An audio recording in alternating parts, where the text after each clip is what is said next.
आज ही Doubtnut app download करें। Doubtnut पर होगा अब आपके सभी मैथ्स, केमिस्ट्री, फिजिक्स और बायोलॉजी डाउट्स का सफाया। बस अपने क्वेश्चन की फोटो खींचो, उसे क्रॉप करो और तुरंत वीडियो सोल्यूशन पाओ।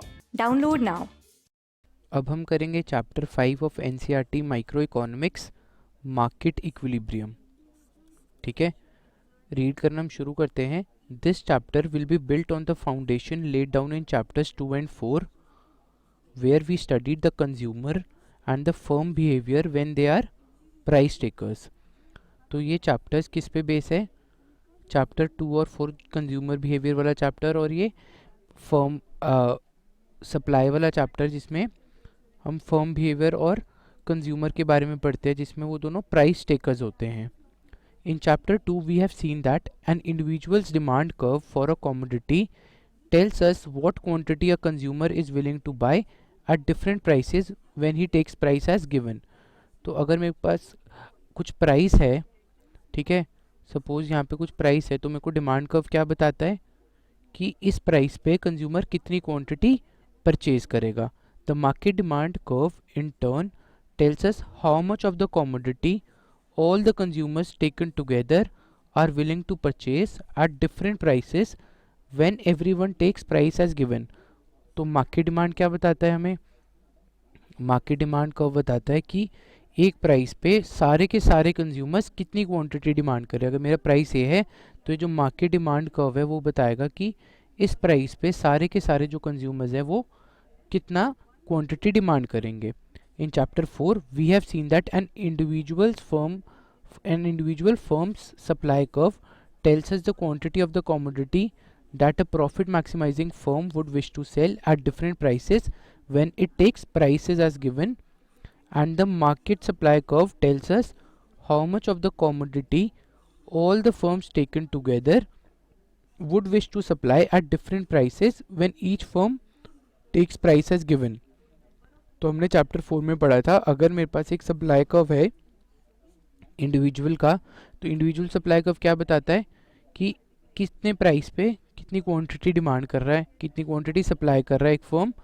और मार्केट सप्लाई कर्व क्या बताता है? अगर ये मार्केट सप्लाई कर्व होता मेरा, तो ये बताता है कि अगर मेरा मार्केट प्राइस कुछ इतना है तो कितनी क्वांटिटी मार्केट में सप्लाई होगी, अगर इतना है तो कितनी क्वांटिटी मार्केट में सप्लाई होगी। ठीक है, in this chapter we combine both consumers and firms behavior to study market equilibrium through demand supply analysis and determine at what price equilibrium will be attained. तो हम इस चैप्टर में क्या करेंगे, दोनों कंज्यूमर और फर्म के बिहेवियर को स्टडी करके मार्केट इक्विलिब्रियम निकालेंगे through demand and supply analysis and determine at what price equilibrium will be attend. और हम देखेंगे किस प्राइस पे हमारा इक्विलिब्रियम आ रहा है। We also examine the effects of demand and supply shifts on the equilibrium. और हम ये भी देखेंगे कि डिमांड और सप्लाई के शिफ्ट होने से इक्विलिब्रियम पे क्या फ़र्क पड़ता है। At the end of this chapter we will look at some of the applications of demand supply analysis. तो चैप्टर के एंड में हम देखेंगे कि जो डिमांड सप्लाई है उसकी एप्लीकेशंस क्या हो सकती है इस इक्विलिब्रियम, जो हम मार्केट इक्विलिब्रियम निकालते हैं। और उसके बाद अगर मेरा डिमांड और सप्लाई का शिफ्ट होता है तो उसकी एप्लीकेशंस क्या होगी, उसको हम यूज़ कहाँ कहाँ कर सकते हैं। तो हम करते हैं टॉपिक 5.1 इक्विलिब्रियम, एक्सेस डिमांड और excess supply. A perfect competitive market consist of buyers and sellers who are driven by their self interested objectives. तो जो एक परफेक्टली कॉम्पिटिटिव मार्केट होती है उसमें क्या होता है, जो बायर्स होते हैं या फिर कंज्यूमर्स या फिर जो सेलर्स होते हैं या फिर सप्लायर्स, वो सब अपने अपने इंटरेस्ट के हिसाब से चलते हैं। जो उनके इंटरेस्ट के लिए या जो उनके बेनिफिट के लिए, इंटरेस्ट के लिए या फिर जो उनके बेनिफिट के लिए बेस्ट होगा तो वो उसी हिसाब से काम करेंगे। ठीक है, recall from chapters 2 and 4 that objectives of the consumers are to maximize their respective preference and that of the firms are to maximize their respective profits. तो कंज्यूमर की प्रेफरेंसेस क्या होती है कि वो अपनी प्रेफरेंस को या वो जो चाहते हैं उस चीज़ को मैक्सिमाइज करे। ठीक है, उनको ज़्यादा से ज़्यादा गुड्स मिले जो उनसे वो गुड्स को प्रेफर करते हैं।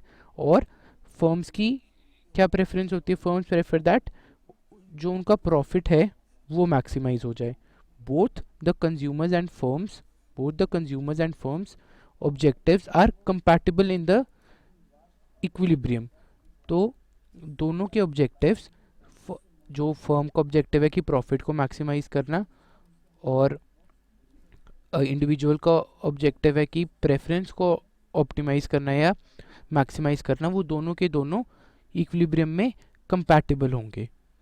ठीक है. An equilibrium is defined as a situation where the plans of all consumers and firms in the market match and the market clears. तो इक्विलिब्रियम क्या होता है? Equilibrium is defined as a situation where the plans of all consumers, तो जो consumers के plans और जो firms के प्लान है मार्केट में वो कोइंसाइड करते हैं, वो एक दूसरे से मैच करेंगे. एंड द मार्केट क्लियर्स, तो अभी हम देखेंगे मार्केट क्लियर्स का क्या मतलब होता है. In equilibrium the aggregate quantity that all firms wish to sell equals the quantity that all consumers in the market wish to buy. मतलब इक्विलिब्रियम में क्या होगा, जो क्वांटिटी फर्म्स बेचने को रेडी होगी, बेचने के लिए तैयार होगी, वो किसके इक्वल होगी? उस क्वांटिटी के जो सारे के सारे कंज्यूमर्स मार्केट में खरीदने के लिए तैयार है. ठीक है. एक क्वांटिटी आएगी इक्विलिब्रियम में Q, और ये ऐसी क्वांटिटी होगी कि यही क्वांटिटी सारे के सारे सेलर्स बेचने को तैयार होंगे और यही क्वांटिटी सारे के सारे बायर्स खरीदने को तैयार होंगे. In other words market supply equals market demand. इसका मतलब मार्केट मेरी क्लियर हो जाती है. The price at which equilibrium is reached is called equilibrium price.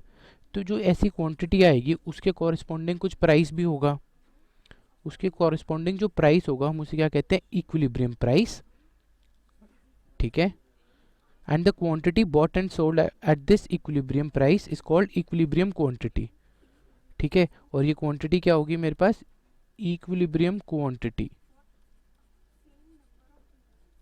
ठीक है. Therefore P star Q star is an equilibrium if, तो अगर मेरे पास कुछ क्वांटिटी है और मेरे पास अगर प्राइस है P स्टार और क्वांटिटी है Q स्टार, अगर जो मैं क्वांटिटी डिमांड कर रहा हूँ Q star D is equal to quantity supplied, Q star supplied. ठीक है. एट प्राइसेस P, और प्राइस क्या होना चाहिए मेरा? P. तो यहाँ पे वो कह रहे हैं QD at price P should be equal to QS at price P. मतलब quantity demanded at price P should be equal to quantity supplied at price P. और यहाँ पे हम मार्केट डिमांड और मार्केट सप्लाई की बात कर रहे हैं. Where P star denotes the equilibrium price, P star है equilibrium price, and QD P star and QS P star denote the market demand and market supply of the commodity respectively. तो ये है मेरी मार्केट डिमांड और QS P star है market supply. If at a price market supply is greater than market demand, अगर किसी price पे market supply is greater than market demand, मतलब जो मेरी सप्लाई है मार्केट में वो ज़्यादा है किससे?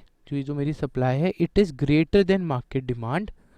तो क्या होगा? We say that there is an excess supply in the market. हम कहेंगे कि there is an excess supply in the market at that price.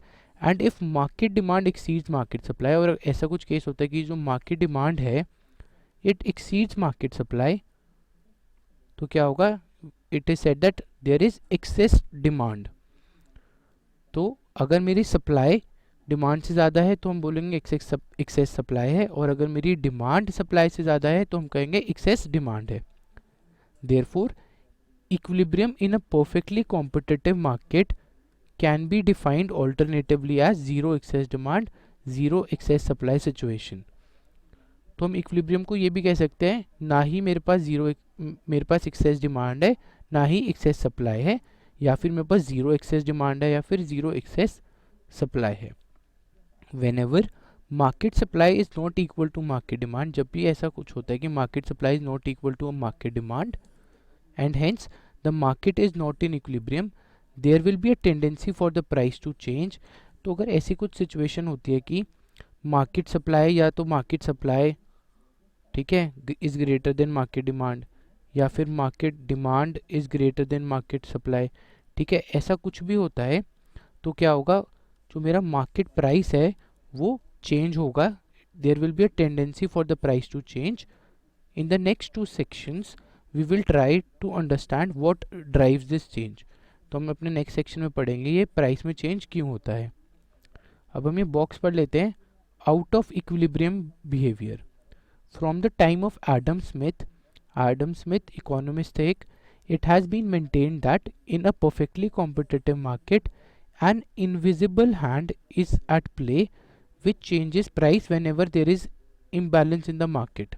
इसका मतलब ये है हमारा मार्केट में एक इनविजिबल फोर्स काम कर रहा है, ठीक है, इनविजिबल फोर्स काम कर रहा है मार्केट में, जो अगर मार्केट में इम्बैलेंस है या फिर मार्केट इक्विलिब्रियम में नहीं है या फिर मार्केट में एक्सेस डिमांड है या फिर एक्सेस सप्लाई है, तो वो जो इनविजिबल हैंड है या इनविजिबल फोर्स है वो प्राइस को चेंज कर देगा, ठीक है।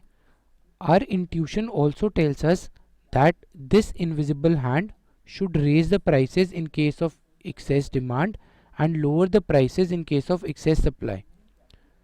तो हमें इंट्यूशनली भी ये पता है कि जो इनविजिबल हैंड है वो प्राइसेस को बढ़ा देगा अगर एक्सेस डिमांड होगी। एक्सेस डिमांड होगी तो प्राइस बढ़ाने से डिमांड कम हो जाएगी, ठीक है, और प्राइस कम हो जाएगा अगर एक्सेस सप्लाई होगी। अगर मेरे पास सप्लाई ज़्यादा है तो अपना प्राइस कम हो जाएगा ताकि सप्लाई कम हो जाए। Throughout our analysis we shall maintain that the invisible hand plays this very important role. तो हम ये अज्यूम करके चलेंगे कि जो इनविजिबल हैंड है वो अपने आप ये काम करता रहेगा। Moreover we shall take it that the invisible hand by following this process is able to reach the equilibrium। तो अगर इनविजिबल हैंड अपना काम करता रहेगा अपने प्रोसेस से तो हम इक्विलिब्रियम पे आ जाएंगे, ठीक है। This assumption will be taken to hold in all that we discuss in the text। तो ये जो assumption है कि मेरा इनविजिबल हैंड काम करता रहेगा और वो अगर मेरे पास एक्सेस डिमांड है या एक्सेस सप्लाई है या मार्केट में इम्बैलेंस है, if there is an imbalance in the market, तो जो इनविजिबल हैंड है वो सब करेक्शन कर देगा और वापस से हम इक्विलिब्रियम पे आ जाएंगे, ठीक है। तो आई होप आपको इस वीडियो से हेल्प मिली हो। Thank you for watching. Class 6 से 12 से लेके नीट, IIT, जेई मेंस और एडवांस के लेवल तक 10 मिलियन से ज्यादा स्टूडेंट्स का भरोसा। आज ही डाउनलोड करें डाउटनेट ऐप या व्हाट्सएप कीजिए अपने डाउट्स 8400 400 400 पर।